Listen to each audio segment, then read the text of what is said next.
Hello everyone, welcome to Marketing Research, MKTG 457, and this is chapter 4. Okay, it is chapter 4, but actually, we have it, given during the last class session. So this is actually the final lecture for Marketing Research. Okay, it's the last but not the least.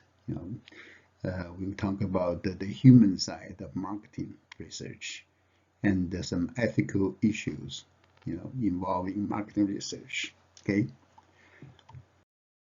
After this chapter, you should be able to know when research should be conducted externally and when it should be done internally.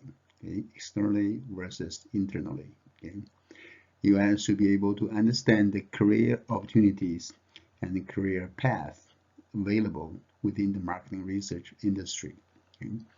Become sensitive to the often conflicting relationship between marketing management and the researchers, and understand the marketing ethics and ways that researchers can face ethical dilemmas.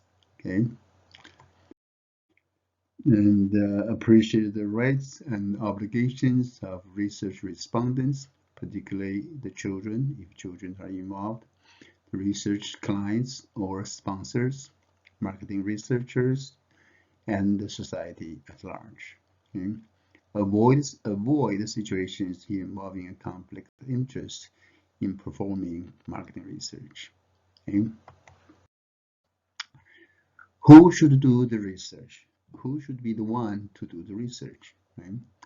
One option for companies' business today is to use outside agency. Outside agency. Okay? Outside agency is an independent research firm contracted by the company that actually will benefit from the research. Okay? Or you can do it by in-house research. In-house research. That's research performed by the employees of the company that will benefit from the research. Okay? Either do it yourself, let your fingers do the walking. Okay? Or let your fingers do the walking. When to use an outside agency? When should you use an outside? Consider an outside agency. Sometimes you want to get a fresh perspective, okay? And to have objectivity. Okay? You have outside agency, more likely you have more objective number. Okay? Compare with having it done by yourself. Excuse me. When some special expertise is needed, you want to use an outside agency. Okay? When local expertise is needed, okay, you might do you don't do an outside agency. Okay? And when do you want to use in-house research? Okay? When the project needs to be done quickly, very quickly. Okay? When the project needs employee collaboration, you need employee to be involved, okay, or to save money. Okay? Outside agencies do cost you more money. Okay? And if the secrecy is a major concern, you want to keep your trade secret or marketing intelligence secret. Okay?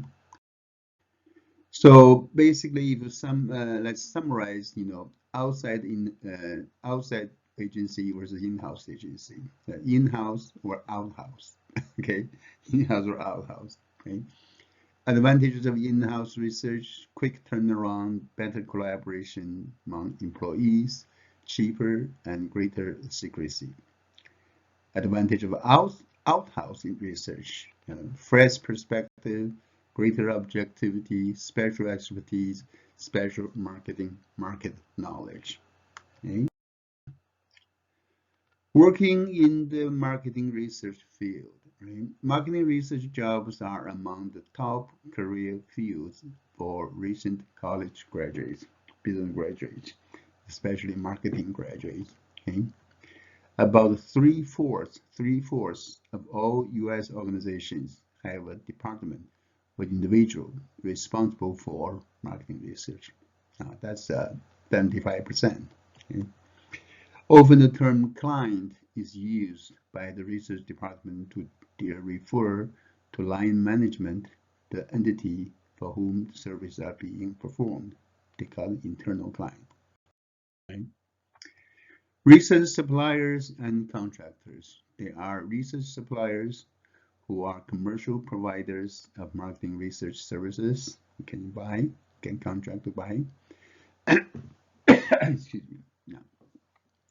There's syndicated services, marketing research supplier that provides standardized information for many clients in return for a fee.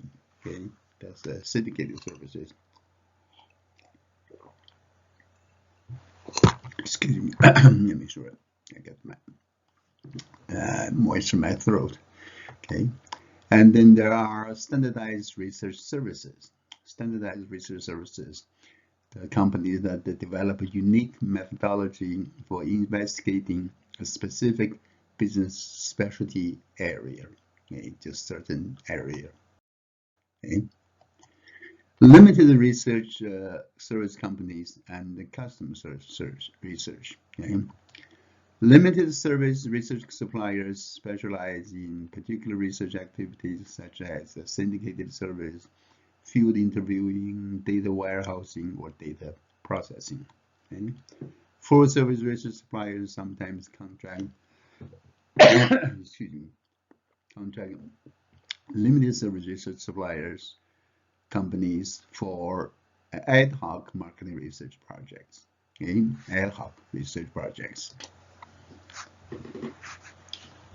And customer research, the projects that are tailored specifically to a client's unique needs. You contract with the research supplier to do a custom research just for you, for yourself, your company. Okay. This is the list of the largest research marketing research firms companies in the world. I'm sure you have heard about some of them, you know, and familiar with their reports. You know, number one is Nelson Holding, that's based in New York, right, and had 34,000 employees. And 100 countries, you know, 5,000 millions, so that's $5 billion a year in revenue. Okay, there's a Kantar is based in London. Okay, and 22,000 employees. Okay, Ipsos SA in Paris, France. Okay, pretty big too. GFK Nuremberg, Germany. Okay, and AMS Health, you know, in New Jersey, Parsippany, New Jersey. Okay, Information Resources Inc. in Chicago, okay, U.S., and Intage Inc. in Japan. Okay, Westat in Rockwell, Maryland. Okay, Arbitron, you've ever heard about Arbitron Rating, right? Arbitron Radio Rating in Columbia, Virginia. And MPD Group in Port Washington, New York, ComScore in US, Video Research Limited, Tokyo, IBOPE Group, Sao Paulo, Brazil, and JD Power Associates. You've ever heard about JD Power Associates in California. Okay, so these are the largest research firms in the world. Size of marketing research firms. Smaller firms tend to have less than 100 employees. VP marketing may be in charge of all significant marketing research. A small one. Right? And the mid-sized firms have 100 to 500 employees. Okay? Large firms are the ones with more than 500 employees. Okay? That's what we normally see. Mid-sized firms typically include our director of marketing research, a research analyst. The responsibility for the research analyst is for client contact, project design, preparation of proposals, selection of research suppliers, and supervision of data collection, analysis, and reporting activities. Okay? And there's research assistant or research associates, the entry-level positions. Okay? It provides the person provides technical assistance, yeah, to the researcher. Okay? For mid-sized firms, the manager of decision support system, they have a manager of decision support system, DSS, he supervises the collection and analysis of customer relationship management data or CRM data. Right? A forecast analyst provides technical assistance generating a sales forecast. Okay? This is an example of a large marketing research firm's organizational chart. Under the director of marketing research, you see you have new product research director. Under that, you have product design research supervisor, consumer needs design research supervisor. And then you have customer satisfaction and quality research director. Okay? You have strategic marketing research director, decision support system director, and electronic media director. Okay? And the electronic media director, you have a web traffic analyst, social networking analyst, okay? And the GPS data supervisor, etc. Okay? The director of marketing research as a manager. Okay? There are problems in directing research. Skilled research professionals like conducting research better than managing people. They like to do the research part. They don't want to manage people. The research management role often is not formally recognized. And outstanding research professionals often have trouble delegating responsibility. They just want to do it themselves. Cross-functional teams. Cross-functional teams within a research agency is composed of individuals from various functional areas such as engineering, production, finance, and marketing who share a common purpose. Okay? The benefits of cross-functional team, okay? And help organizations focus on a core business process, for example, new product development. Okay? New product development. Okay? And reduce the cross-functional team also help to reduce the tendency for employees to focus single-mindedly on an isolated functional activity. So by encouraging them to work close together, okay? It also help to better communicate customers' desires and opinions across the firm. Okay? There might be conflict between marketing management, market research, management, and research. The source of conflict, research that implies criticism. Right? You research, you may end up, you may have to criticize the practice of somebody, right? Implies criticism. There's a money issue, vying for money and time issue, time constraints.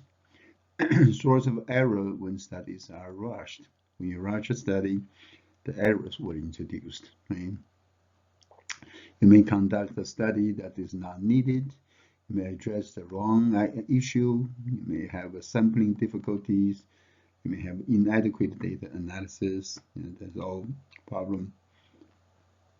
Excuse me, that could cause a conflict between marketing management and marketing research. Okay? Intuitive decision making. Managers sometimes resist research because results may prove counter to managerial intuition or desires. They don't like to see that, or they don't believe that.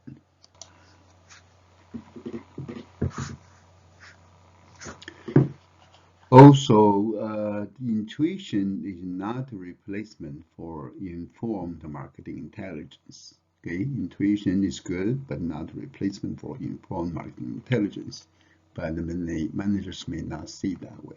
Okay, and also future decision based on past evidence. Future decision based on past evidence. Managers wish to predict the future, but researchers measure only current or past events. Okay, there could be conflict there. Researchers use the past to predict the future. Okay. How to reduce conflict between management and researchers? Ways to reduce conflict. Right? Involve researchers and decision makers working together, closely working together. Okay, that's one way. state clear job descriptions. Okay, implement better planning and an annual statement on the research program. Okay, communicate research findings and research designs with management. Okay. Here are some ways, two-way communications to reduce conflict. Okay, like for example, conflict areas, roles, expectations. For top management, you need to define the research responsibility clearly, and for marketing research, do not overstate research objectives. Okay? For professional considerations, allow for research. Top management should allow for research in planning, budget responsibly. Okay, and sympathize for my researchers, sympathize with management view. Okay, resource budget responsibly and be on decision oriented, not technique oriented, etc. Okay, I'll let you read that. Okay, make sure you read that and know how to improve, two-way communication to reduce conflict as to idea generation timeline, proper definition, research reporting, consideration of work, etc. Okay. Let's talk about ethical issues in marketing research. Ethical questions are philosophical questions. Okay, marketing ethics was marketing ethics, the application of morals to behavior related to exchange environment. Okay, moral standards was moral standards, principles that reflect beliefs about what is ethical and what is unethical, ethical versus unethical. There is an ethical dilemma here. Okay? A situation where which one chooses from alternative courses of action, each with different ethical implications. Okay? In marketing research, there are different approaches. There's a relativism approach, reflects the degree to which one rejects moral standards in favor of acceptability of some actions. Okay? Rejects absolute principles in favor of situation-based evaluations. Idealism reflects the degree to which one bases one's morality on moral standards. And the example of that is golden rule. Right? Do unto others what you want others to do unto yourself. Okay? To me, I'm probably an idealist. I believe in idealism. Okay? Okay? It's just me, though. You can have your own opinions on this, right? General rights and obligations of concerned parties. Everyone involved in making research can face everyone involved in marketing research can face an ethical dilemma.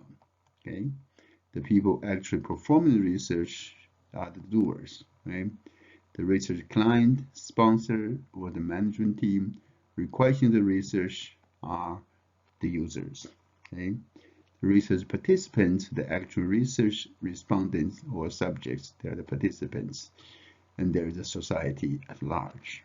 Okay, so everyone involved can face an ethical dilemma. Okay, each party has certain rights and obligations toward the other party.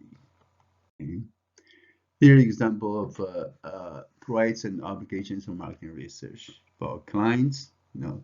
Here client's obligation or researcher rights only seek legitimate bids, open discussion, pay for work completed, not to expect selling disguised as research, do not ask for pseudo research. This is from client side. From research side, researcher's obligations and client's right is open discussion, confidentiality, honest reporting of results, errors, and limitations, and avoid conflict of interest. And what about participants? The participant obligation, researcher's right, okay? Truthfulness, okay? Responsible for participation based on informed consent, okay?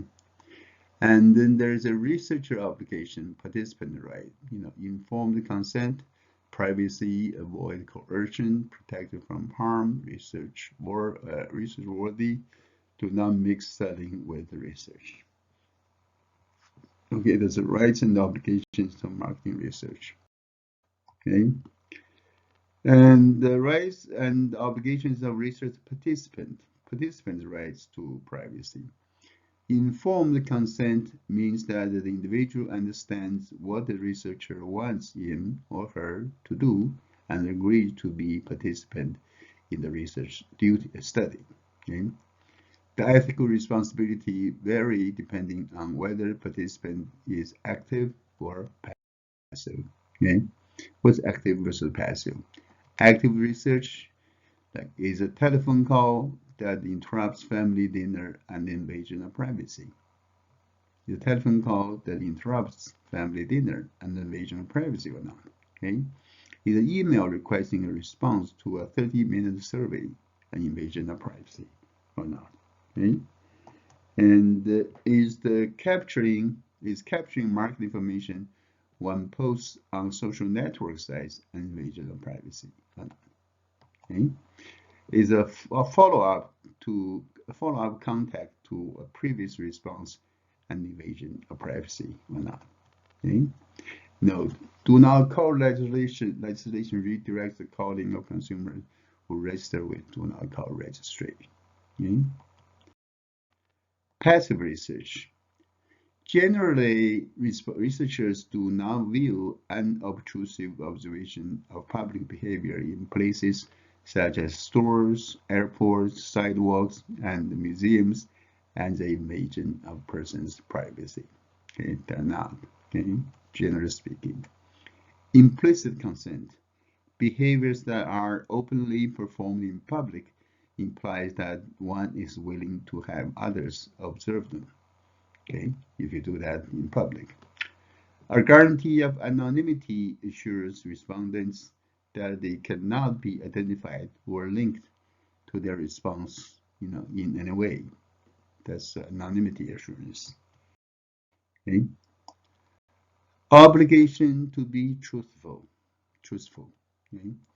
When someone willingly consents to participate actively, the researcher assumes he or she will provide truthful answers. Okay. Honest cooperation is the primary obligation of the research participant. The subject has the right to expect confidentiality. Okay. Confidentiality means that the researchers will not share any individual information with others. Okay. Kid stuff is complicated. Kid stuff. Okay. COPA, the Children's Online Privacy Protection Act, defines a child as anyone under the age of 13. Under 13, your child. Okay. Anyone engaging in the contact with the children, with the child, through the internet is obligated to obtain parental consent before a child can provide any personal information or identification. Okay. Deception and the right to be informed. In experimental designs, placebo, the placebo effect, right? Placebo is a false experimental effect used to create the perception of a true effect. Right? It's a placebo. Debriefing, use a placebo. Debriefing is a session during which research subjects are fully informed and provided with a chance to ask any questions they may have about the experiment. Okay. Protection from harm. Questions to ask to avoid harming a participant. Has research subject provided consent to participate in an experiment? Okay. Is a research subject subjected to substantial physical or psychological trauma? Can the research subject be readily returned to his or her initial state? Okay. Human Subject Review Committees, sometimes called the Institutional Review Board, IRB. Okay.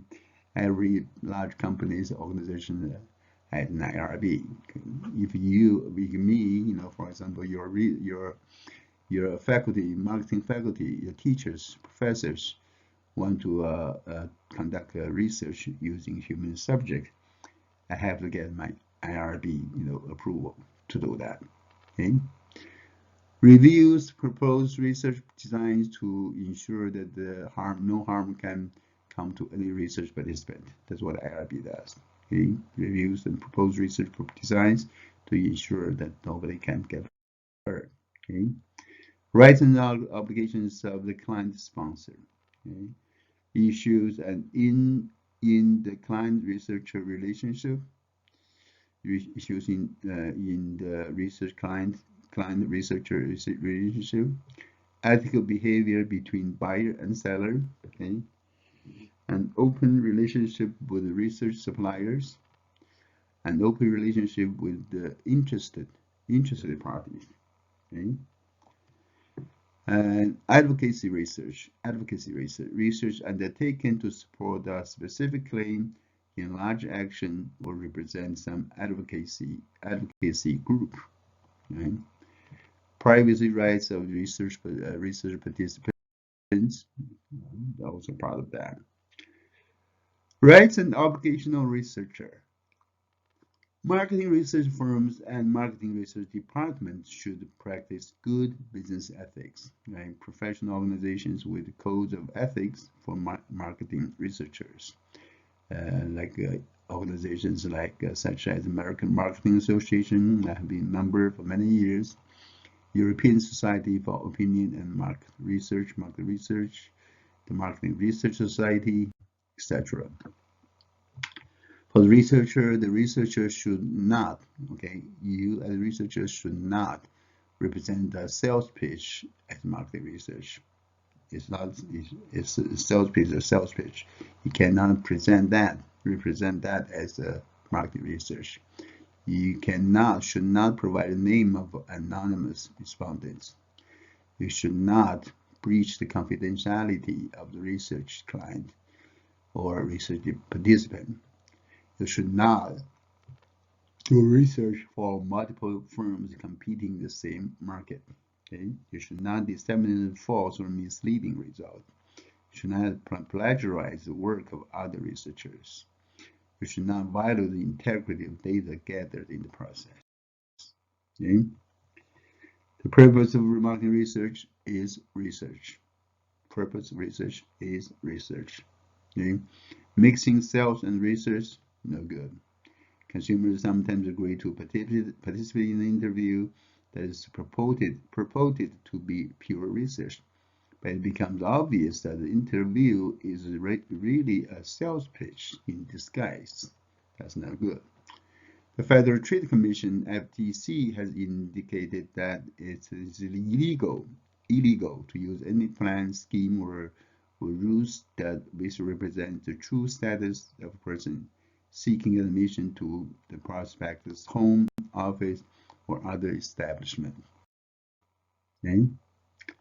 Research that isn't research, pseudo research, conducted not to gather information for marketing decision, but to bolster the point of view and satisfy other needs.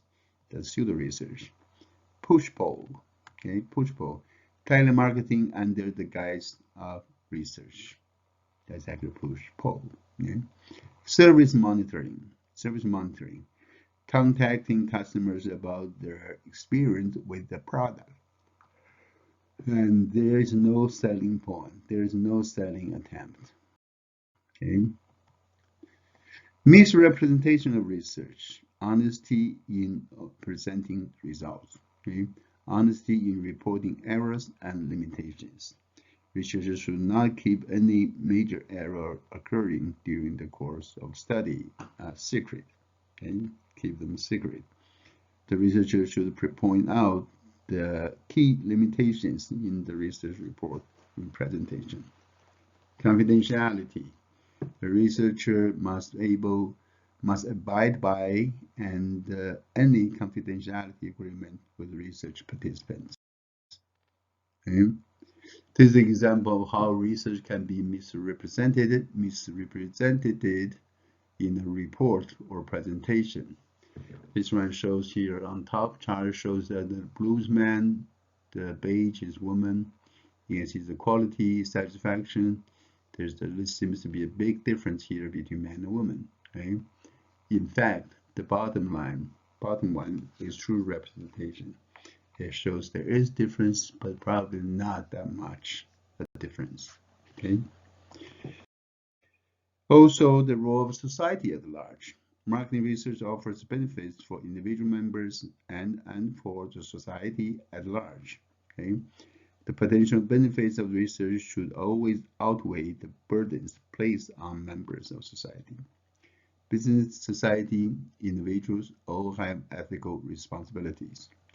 Marketing research value is diminished when any party breaches our responsibility. Okay? And conflict of interest. That's an issue here. Conflict of interest. It occurs when one researcher works for two competing companies. Okay? That's conflict.